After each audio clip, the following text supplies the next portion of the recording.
Bonjour à tous les amis, j'espère que vous allez bien. Alors moi je suis contente de vous retrouver, comme à chaque fois. Et on va donc faire la guidance sur votre autre aujourd'hui. On va voir ce qu'on nous dit. Et j'aurai un petit message également pour vous. Donc écoutez, on va commencer. J'espère que vous allez tous très très bien en tout cas. Alors ici, donc j'ai utilisé mes expressions aujourd'hui. On nous dit battre le fer quand il est chaud. Agir pendant qu'il est encore temps. Ici, pour cette personne, il est question vraiment de prendre action, vraiment, que là, il est temps pour lui de bouger. Ça devient limite urgent. Il y a une notion ici vraiment c'est le moment vraiment de passer à l'action. Alors, qu'est-ce qu'on nous dit d'autre? On nous dit prendre la poudre d'escampette, partir loin, fuir. Bon. Donc là, il est temps pour lui d'agir et de fuir, de quitter une situation, de partir très très loin. Ok, donc là, il y a vraiment une décision ici qui est déjà plus ou moins prise, j'ai l'impression. Donc en tout cas, par rapport à la situation qu'il est en train de vivre, il est vraiment temps ici qu'il parte très très loin, qu'il fuit une situation. Alors tout ce qui brille n'est pas or. Ne pas se fier aux apparences et regarder la profondeur plutôt que la superficialité. Bon, je pense que c'est quelqu'un qui était dans l'illusion beaucoup, qui s'est fié beaucoup aux apparences, voilà, ou qui était lui-même dans les apparences, et en fin de compte, qui n'a pas regardé en profondeur les choses ou les personnes qui l'environnent, et que là, certainement qu'il est en train de prendre conscience qu'il s'est leurré dans une situation, et qu'il s'est qu'il s'est illusionné, et qu'il est temps maintenant de partir. Alors, qu'est-ce qu'on nous dit d'autre? Se taper la tête contre les murs. Faire de gros efforts inutilement. Donc c'est quelqu'un vraiment qui a tout donné, j'ai l'impression, dans une situation ici, qui a tout donné, qui a fait tous les efforts possibles et imaginables, qui en fin de compte, c'est stérile. Tous les efforts qu'il a faits ont été vains et inutiles dans une situation vis-à-vis de quelqu'un. On nous dit c'est là où le bas blesse. Le fait de connaître les peines, les secrets, les points faibles de quelqu'un. Oui, c'est là que le bas blesse, en fin de compte, parce que possiblement qu'il y a quelqu'un, plusieurs personnes, qui savaient exactement là où il fallait toucher pour blesser votre autre, pour peut-être le retenir. C'est là où le bas blesse, en fin de compte, c'est là où il a été blessé, justement, c'est sur le fait qu'une personne autour de lui, ou plusieurs, jouait vraiment avec ses faiblesses, ses peines, et voilà, c'est... Alors, on ne tient qu'à un fil très fragile et précaire. Ici, on nous parle d'une situation qui est très fragile, d'une situation, d'une relation très fragile et précaire, que les efforts ont été fournis, mais qu'ils ont été restés vains, que la personne a beaucoup joué sur ses points faibles, sur ses faiblesses, sur ses carences, sur ses tristesses, sur ses peines, et que maintenant, il est temps vraiment pour cette personne de partir, car il était dans l'illusion. Alors, tirer son chapeau, faire part de son respect et de son admiration, ici, et en complément, j'ai quand les poules auront des dents. Donc, c'est-à-dire jamais. Donc, en fin de compte, tirer son chapeau, tirer sa révérence, avoir du respect et de l'admiration pour une personne ici, c'est jamais. Ok, quand les poules auront des dents. Donc, ce qui fait qu'en fin de compte, tous les efforts qu'il a faits qui sont restés vains, en plus, il n'y a aucune reconnaissance, quoi. Il n'y a aucun respect, aucune admiration, aucune reconnaissance des efforts que cette personne a fait. Aucune gratitude, rien. Donc, en fin de compte, ici, cette personne, oui, effectivement, je pense que dans ce contexte, effectivement, cette personne a raison de partir. A raison de partir, parce qu'en fin de compte, elle a fait des efforts, mais en se voilant la face aussi. Elle n'a pas vu les choses en profondeur. Elle a vu les choses en superficialité. Et maintenant qu'elle commence à ouvrir les yeux, je pense que c'est au fur et à mesure, au bout d'un certain temps, d'un certain bout d'année, que cette personne commence à ouvrir les yeux sur son contexte, sur là où les personnes qui l'entourent. Et c'est un triste constat, moi je dirais. C'est un triste constat, mais qu'en tout cas, cette personne doit quitter. Alors ici, j'avais vu par rapport à vous, les amis. Par rapport à vous, boire du petit lait. C'est mignon. Éprouver un sentiment de vive satisfaction et d'amour-propre. Par rapport à vous, voilà. Alors, boire du petit lait, donc, Bon, ça veut dire que bah, il se sent bien près de vous, hein, il se sent alimenté, il se sent nourri, il se sent rempli d'amour-propre, hein, et de satisfaction quand il a votre contact. Donc là, bon, c'est complètement à contrario par rapport au contexte qui est au-dessus, ok? On nous parle ici de l'abondance. Alors, les vaches grasses, bon, c'est pas très joli comme expression, les vaches grasses, mais ça représente l'abondance, hein, qu'avec vous, voilà, c'est abondant, quoi, c'est riche. C'est abondant, c'est riche, voilà, vous l'alimentez de beaucoup d'amour, ça lui donne confiance en lui, voilà, ça lui apporte cette satisfaction, ce sentiment d'exister quand même, hein, d'accord? Donc ça lui permet aussi de reprendre confiance en lui grâce à vous, grâce à ce que vous lui donnez ici, avec l'abondance. Avoir un cœur d'artichaut, donc succomber à l'amour facilement. Donc avec vous, il a un cœur d'artichaut, vous voyez, il se laisse facilement attendrir, il ne peut pas succomber, il ne peut pas succomber à à vos qualités, à votre gentillesse, à votre amour, voilà, tout ce que vous pouvez lui offrir. Et c'est quelqu'un, voilà, qui est sensible à tout ça. Donc les amis, pour moi, vraiment, on a deux contextes vraiment très différents. Avec vous, c'est quelqu'un, voilà, qui reprend confiance en lui, qu'on sent, qui se sent vraiment dans l'abondance, vous voyez, et qui en plus succombe à l'amour, alors que plus haut, c'est quelqu'un qui a fait tous les efforts possibles et inimaginables pour une ou plusieurs personnes, qui en fin de compte, qui n'est pas respecté, qui n'est pas reconnu. Et que là-dessus, il peut toujours s'accrocher, il n'aura jamais rien. Donc voilà, mais c'est parce que aussi, il a mis des œillères, ou en tout cas, il n'a pas voulu voir, ou il n'a pas voulu aller en profondeur aussi par rapport aux personnes. Et il s'est fait avoir, il s'est fait leurrer du même, hein, quelque part. Voilà, c'est vraiment pour dire, il y a vraiment deux schémas très différents ici par rapport à vous, ce que vous lui apportez.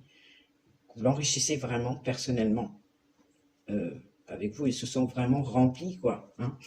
Et avec ces personnes, pas du tout, ils se sont plutôt vides, je dirais. Et frustrés, dégoûtés, parce que là, il y a le fait de prendre la poudre d'escampette et de partir très loin, vous voyez, de fuir cette situation. Donc, écoutez, qu'il le fasse à ce moment-là. Ici, on va voir, hein, donc avec sa tierce, j'ai posé la question, hein. Je voulais avoir des confirmations. Donc ici, on nous parle de discorde. Donc c'est une personne qui est toujours en discorde avec une tierce, avec certitude. Donc ici, il y a toujours de la discorde, toujours des problèmes. Voilà, ils ont beaucoup de mal à s'accorder, ces deux-là. Ok. On nous parle ici de la table. On nous parle de la table, ici. Et on nous parle de la méchanceté, ici. Donc pour moi, c'est quelqu'un qui vit beaucoup de méchanceté. Alors, ce serait plutôt par rapport à quelqu'un qui vit avec lui, parce que j'ai quand même la table, mais pas forcément, ça peut être aussi des réunions de famille autour de la table, que les personnes qui sont autour de la table, il y en a certaines qui sont méchantes, ou qui ont des propos vraiment mauvais, méchants à son encontre. Ok, ou alors ça peut être effectivement une personne avec qui il vit, avec qui il déjeune, avec qui il dîne, voilà. Donc ici, on va parler d'une tierce personne, parce que c'est pas forcément un conjoint ou une conjointe, ça peut être également un enfant, ou ça peut être des membres de la famille qui viennent aussi manger à la maison régulièrement, enfin voilà. Donc ici, on nous parle qu'il y a de la méchanceté, mais ça concerne plutôt la liberté de votre autre, ici. Donc ça concerne sa liberté, un état d'esprit de libre, ou sa façon de se déplacer, son envie, son besoin à lui d'avoir des espaces de liberté, des moments de liberté où il peut bouger comme il veut, ou alors il peut, voilà, juste le fait de pouvoir être seul de son côté, c'est perçu très mal, a priori. C'est pas vu d'un bon œil, on va dire. Et donc, ça crée de la discorde, ça aussi. Alors ici, on nous parle de la fuite, encore une fois. Donc ici, parce que votre autre, justement, fuit aussi, peut-être certains moments, justement, du repas, pour ne pas avoir à parler de certaines choses, de certains problèmes qui reviennent sans arrêt sur le tapis, vous voyez. On sent que c'est quelqu'un, voilà, il a envie de se barrer et il fuit des moments, justement, soit de réunion de famille, soit de certains dîner, ou ils rentrent plus tard, ou voilà, des choses comme ça pour ne pas avoir à manger ensemble avec les personnes concernées. Alors on nous dit qu'il fuit ici parce que on a la beauté et on a la famille. Donc ici, lui, ce qu'il recherche votre autre, c'est la beauté dans les relations familiales. Donc une beauté qu'a priori il n'a pas. C'est la beauté, c'est le fait de pouvoir avoir de belles relations harmonieuses, saines, au sein de sa famille. Mais c'est quelque chose qu'il n'a pas. Ici, on nous parle de nativité, les amis. On nous parle de nativité, on nous parle d'intelligence et d'amour. Pour moi, c'est quelqu'un, votre autre là, il y a une naissance ici. Il y a une naissance ici de prise de conscience avec l'intelligence de ce qu'est l'amour. De ce qu'est l'amour. Voilà. Donc en fait, il y a une naissance ici d'intelligence émotionnelle, ok. Il commence à comprendre ce qu'est le véritable amour, ce qu'est l'amour en fait, l'énergie d'amour. Parce qu'a priori, dans son contexte, vraiment, il n'y a pas de ça, il n'y a pas d'amour, il n'y a pas de respect, il n'y a pas de reconnaissance, il n'y a rien du tout. Vous voyez? Il commence à prendre conscience ici de ce qu'est le véritable amour. D'accord? On nous dit ici que c'est quelqu'un qui garde un œil, garde l'œil ouvert ici, par rapport à ce que les gens, ces personnes peuvent dire de lui, ok? Parce qu'il y a beaucoup de... Ça parlote beaucoup, j'ai l'impression. Il y a beaucoup de ragots, ça parle beaucoup, il y a beaucoup de critiques, beaucoup de choses comme ça. On nous parle de robots et on nous parle de despotisme. Donc pour moi, j'ai l'impression justement que là, maintenant, il garde l'œil ouvert, hein, et les oreilles ouvertes également, par rapport à ce qu'on dit de lui, ici. Mais d'une manière tout à fait... avec le robot, j'ai vraiment cette impression que c'est des personnes qui ont cette habitude. Voilà. C'est des automatismes. Ces personnes-là parlent sans réfléchir, vous voyez, et avec vraiment ce côté despotique, ce côté très autoritaire, très contrôlant. Des personnes qui, en fin de compte, je ne sais même pas si elles ont conscience de ce qu'elles disent réellement. En tout cas, ça fait partie des habitudes, vous voyez. Avec le robot, ça fait vraiment partie des habitudes de la vie de votre autre. Il est habitué à ce côté vraiment autoritaire, despotique, un contrôle qu'on exerce sur lui, vous voyez. Ces personnes-là exigent beaucoup de votre autre, parce que c'est quelqu'un qui a fait des gros efforts. Alors justement, pour peut-être être à la hauteur des exigences de cette personne ou de ces personnes autour de lui, ok, mais qu'en fait, c'était stérile, puisque ces personnes sont des robots, quelque part, et en fin de compte, n'ont aucune intelligence émotionnelle, n'ont aucune conscience, véritablement, de l'impact de leurs paroles, Voilà, c'est des personnes qui exigent de votre autre, point barre. Ils ne cherchent pas plus, et c'est vraiment un contexte que, effectivement, il faut qu'il fuit, c'est clair. Hein. Donc là, on nous dit que cette personne va se lancer. Les amis, on nous parle d'un homme, donc d'une énergie masculine, ok. Ça peut nous dire aussi que avec l'homme, c'est l'énergie plutôt yang, donc c'est vraiment l'action, ok. Donc c'est quelqu'un qui va se lancer, qui va agir, ok. On a ici le chiffre 17. Donc le chiffre 17, c'est un chiffre ici, il y a beaucoup d'intuition avec ce chiffre, une grande sensibilité. On parle aussi du goût des arts et de la beauté en toute chose. Et c'est une personne qui œuvre pour bien accomplir sa vie, plutôt dans l'être que dans le paraître. Okay, donc c'est quelqu'un qui va agir ici, mais de manière à rendre sa vie plus douce et plus belle, en suivant son intuition davantage, et en étant plus dans l'être que dans le paraître, justement, parce que tout ce qui brille n'est pas or.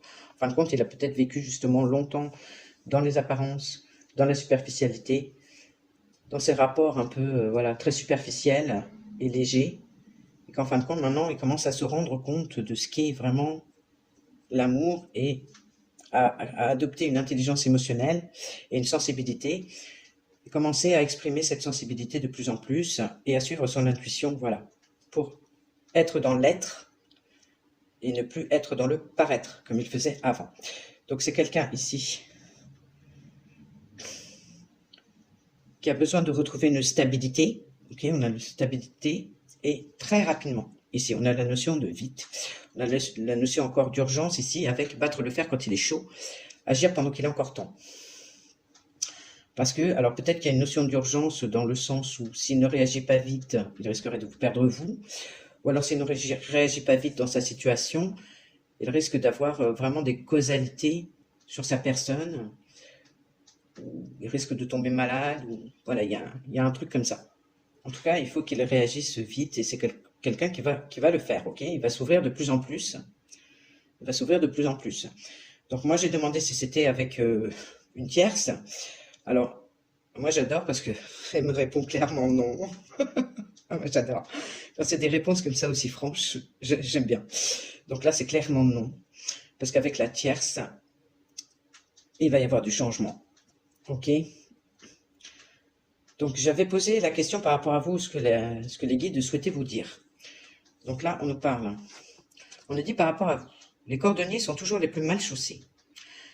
Vous vous occupez des autres et vous vous négligez vous-même.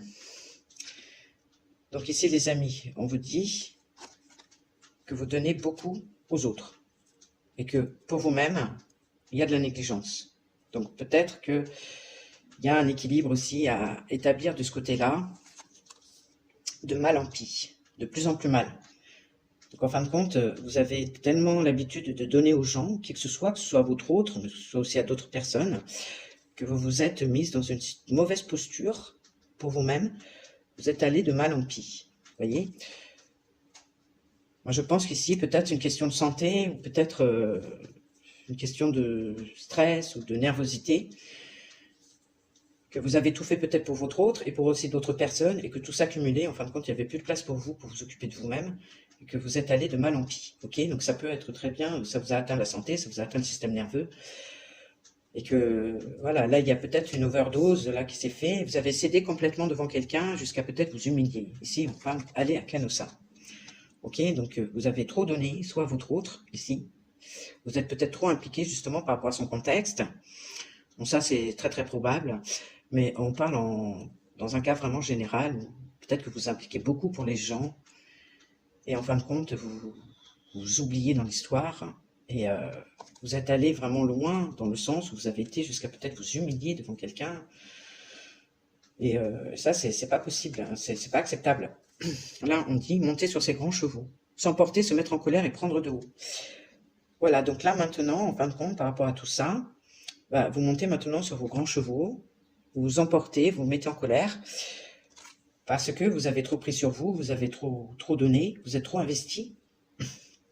Et maintenant, je pense que par rapport à votre autre, oui, c'est certain. Ça peut être relatif aussi avec d'autres personnes. Mais en tout cas, que maintenant, vous êtes dans une phase de rébellion. Vous êtes dans une phase de rébellion. Bah, c'est bien dans le sens où vous avez certainement compris que oui, effectivement, vous aviez trop donné, et que vous êtes déplumé, quoi, quelque part, hein. Vous êtes vampirisé, et c'est pas possible, vous voyez. Donc là, on vous dit que quelque part, le fait d'être en rébellion, bon, c'est normal, parce que quand on prend trop sur soi, ben, après on finit par exploser, et là on se rebelle. Donc vous êtes plus dans la disposition maintenant de faire autant, je pense pour votre autre déjà, par rapport à son contexte qui est vraiment pas évident, mais je pense que ouais, effectivement, vous êtes beaucoup impliqué par rapport à lui, et vous avez cette tendance, de toute façon, je pense naturelle, de le faire, même avec d'autres personnes, et que vous êtes dans la rébellion maintenant parce que vous avez été trop loin, mais voilà, ça va se tasser. Le truc, c'est de retrouver vraiment un équilibre entre le donner et le recevoir, quoi. Il faut vraiment aussi que vous puissiez en retour recevoir et ne pas vous impliquer peut-être autant dans la vie de votre autre, le laisser peut-être aussi gérer de son côté ce qu'il a à gérer, et vous prendre un petit peu de recul, et voilà, par rapport à lui et par rapport aux gens en règle générale. Voilà, prendre plus soin de vous. Ici, on nous dit par rapport à lui, ici en dernier, j'ai tiré le chiffre 3 et la grâce, c'était une question par rapport à vous. Par rapport à vous, comment ça allait évoluer. Alors ici, on me sort le chiffre 3 et on me sort la grâce, les amis. La grâce, c'est très beau ça. Par contre, le chiffre 3 en numérologie, c'est la fécondité de l'esprit, l'affirmation de la personnalité, l'évolution, c'est aussi des projets, c'est aussi un potentiel de perfection et de créativité, d'expression. Ici, avec la grâce, c'est le fait d'être disposé à faire des faveurs et à être agréable à quelqu'un. Okay, c'est aussi le fait d'être charmant, d'être élégant. C'est le côté charmant et élégant d'une personne. Donc ici, je pense que votre autre, il est disposé vraiment à vous rendre des faveurs, à, comment dire, être agréable avec vous. On a ce côté, le chiffre 3 qui est très positif, c'est une énergie très positive. Donc à vous apporter du positif dans votre vie, à s'exprimer peut-être davantage avec vous, à faire preuve de créativité, peut-être à, comment dire, à envisager des projets en commun, voyez. Mais il y a ce désir d'être vraiment généreux avec vous, en fait. Généreux, ouvert. Voilà, il y a la grâce, là, c'est très beau en même temps. C'est la grâce de Dieu, hein, quelque part. Il y a un côté divin aussi dans la grâce. Et voilà, je trouve ça très beau. Donc les amis, alors, peut-être par rapport à vous, l'idée de rébellion, l'idée que vous avez peut-être pris du recul par rapport à l'autre, que vous l'avez, voilà, vous lui faites comprendre que donner autant que, vous investir autant que vous avez fait, c'est terminé, etc., que maintenant vous ne pouvez plus, etc., mais cette personne, elle comprend, et en fin de compte, elle a de plus en plus envie d'être elle-même, d'être vraiment authentique, hein, d'accord, de s'exprimer vraiment avec son être véritable et profond, et de ne plus être dans la superficialité. Donc ça, c'est extrêmement positif. Et par rapport à l'autre, la tierce, ou les tierces, c'est pas dans cette dynamique d'être comme ça avec eux ou avec elles, c'est dans cette dynamique d'être comme ça avec vous. Voilà.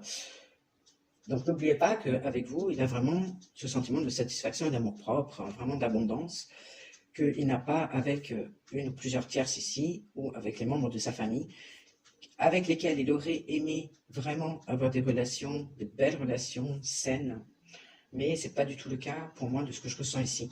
Je sens qu'il y a beaucoup de méchanceté, il y a beaucoup de despotisme, de contrôle, il n'y a pas du tout d'affect, on a l'aspect robot, on a l'aspect voilà, qu'il n'y a pas de respect, il n'y a pas d'admiration, ni même de reconnaissance pour tous les efforts qui ont été faits de son côté. Donc moi, si j'ai un conseil à donner à votre autre, bah, c'est effectivement de prendre vraiment beaucoup de distance avec ces personnes, de s'en éloigner pour être de mieux en mieux. Je pense que c'est quelque chose qu'il est en train de conscientiser et qu'il va faire, parce que là, ça urge. Hein. Il y a cette notion vraiment de vite, que c'est nécessaire. C'est nécessaire pour sa santé, peut-être mentale, physique. C'est nécessaire par rapport à son bien-être. Enfin voilà, là, il y a vraiment une idée que ouais, il faut qu'il se bouge. Et pour moi, j'ai le sentiment qu'il va le faire. Voilà. Donc, les amis, j'en ai terminé avec cette guidance. J'espère que ça vous aura parlé. En tout cas, moi, je vous dis à très bientôt, certainement début de semaine prochaine. Et en attendant, je vous souhaite un très très bon week-end. Gros bisous, les amis. Ciao!